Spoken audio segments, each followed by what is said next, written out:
Alan Manja Sebunyomba kana Kaseke Central abalemezi mwenna tekyali kulanga kulala eno yesaawa tugende tunone ekikopo kyaffe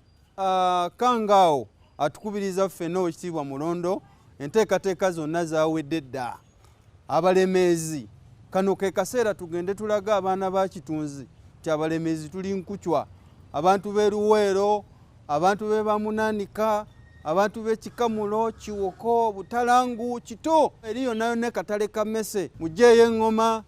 mujeeyo endagala mujeeyo enswa mujeeyo vuvuzera tugende tulaga Omutanda nti ekyamazima olubiri lwe olw'e Bamunaanika luli mu bulemeezi nga tugenze okunona ekikopo. Nja kubasaba abavubuka ababooda mwenna abali eyo kubanga nga bwe mumanyi omupiira gwetaagamu vibe gwetaagamu amaanyi ffenna tulumbe kuba kano ke kaseera Ssaabasajja Kabaka ng'atukwasa ekikopo kyaffe omulundi ogwokusatu nga tumukwata mu ngalo kubanga tekyali kulanga kulala. Kano ke kaseera nja kubasaba mwenna abalemeezi naddala okusingira ddala abantu ba Nakaseke Central tubeereyo mu bungi nga twaniriza Omutanda. Wangaala nnyo ayi Ssaabasajja Kabaka, wangaala nnyo ayi Beenenze musajjawo Alan Manja Sebunyomba ka Nakaseke Central nga tuli ludda wa